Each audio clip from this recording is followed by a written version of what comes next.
এখানে প্রোগ্রাম চলছিল চরিশ্বরে ব্যবসা 1 নম্বর অঞ্চলে। এখানে এসে প্রোগ্রাম ভালো চলছিল, এখানে গাড়ি ছিল, হঠাৎ থেকে এখানকার লাইট, এখানে এই মাঠে গাড়ি রাখা ছিল, এখানে লাইট বন্ধ, এখানে যে জাস্ট আমি প্রোগ্রাম শেষ করবো গাড়ি ছাড়বে, আমার ড্রাইভার বলছে যে লাইট বন্ধ করে দিয়ে পিছন দিকে ইট ছুড়েছে, গাড়ি কাছে গাড়ি নিয়ে গেছে। দেখুন বেশ কয়েকটা দিন ধরে দেখছি আমি সরকার সাহেব কিছু মানুষকে উস্কে আমাকে ডিস্টার্ব করার চেষ্টা করছে, মানে একটা ট্যাসেল তৈরি হয়ে যাক এই করানোর চেষ্টা করছে। আমি বারবার ওদের ফাঁদ পাচ্ছে, আমি এড়িয়ে যাওয়ার চেষ্টা করছি। আজকে আমরেশ্বরে সন্ধ্যার পর একটা মিটিং ছিল, যাওয়ার পথে মৌলিমুকুন্দি একটা জায়গাতে যেখানে প্রধান অঞ্চলের প্রধানের উঠা বসা করে, সেই যে মাছা থেকে অকথ্য ভাষায় খারাপ ভাষায় কথাবার্তা, মহিলারা র্যালি করে যাচ্ছিল তাদের সম্পর্কে, আমি যাচ্ছি আমাকেও যা ইচ্ছা তাই, সেটা বাদ দেন। শুধু তাই নয়, তারপরে পরে যখন করে এখন আমাদের মানুষজন যদি রুখে দাঁড়াতো একটা অশান্তি হতো, সেখানে আটকে দেওয়া, আমাদের ছেলেরা নেতৃত্ব দাঁড়িয়ে আটকে দিচ্ছে, কিন্তু অদূরেই পুলিশ দাঁড়িয়ে দেখছে। যখন আমরা নেমে পড়ছি রাস্তাতে এইগুলো আটকাতে হবে, তখন পুলিশ এসে অনেক কথা বলছে।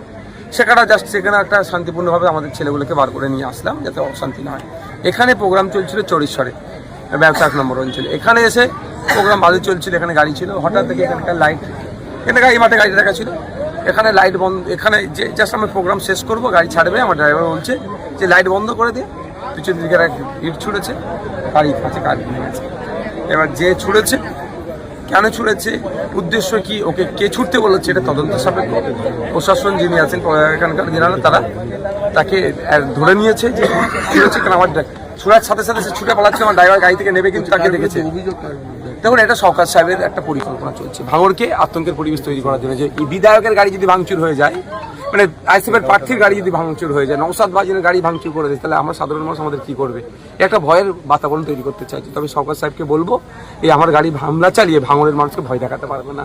ভাঙড়ের মাটি শক্ত খাঁটি, ভাঙড়ের মানুষ লড়তে জানে, গণতন্ত্রকে রক্ষার জন্য লড়েছে দীর্ঘদিন ধরে, ভাঙড়ের মতো ইতিহাস আছে। তো সুতরাং আমার গাড়ি ভাঙচুর করি আমাকে আটকাতে পারবে না। ভাঙড়ে ব্যাপকভাবে মানুষ সরকার সাহেবের বিরুদ্ধে নেমে গিয়েছে, সেই ভয় পাচ্ছে।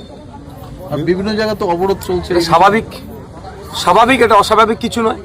তাদের দলের চেয়ারম্যানের গাড়ি ভাঙচুর করবে, ভাঙড়ের প্রার্থী আইএসএফের প্রার্থীর গাড়ি ভাঙচুর করবে। আইএসএফের শুধু মেম্বাররা নাবেনি, সাধারণ মানুষও নেমে গিয়েছে।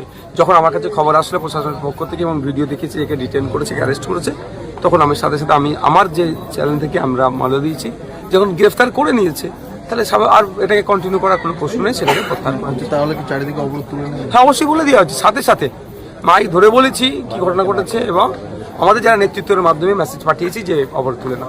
শুধুমাত্র আপনার নয়, বারবার আইএসএফ কর্মীদের উপরও ব্যাপকভাবে হামলা চলছে, এটা নিয়ে কি বলবেন? এইটা চালাচ্ছে সরকার সাহেব ভয় পেয়েছে এখানে হারান, আর কত ভোটে হারবে সেটা তিনি আর গুনে উঠতে পারছেন না। যে যাচ্ছে তাই এসে বলছে দাদা লিড করিয়ে দেবো, তিনি তাকে প্রাথমিকভাবে হ্যাঁ বললো, তিনি হিসাব করছেন যে কত ভোটে হারবেন। আগে উনি কত ভোটে হারাবেন ভেবেছিল, এখন যত দিন যাচ্ছে উনি নিজে কত ভোটে হারবেন সেই অঙ্ক করছে, সেই আতঙ্কে এই ধরনের হামলা চালাচ্ছে তার লোকজন।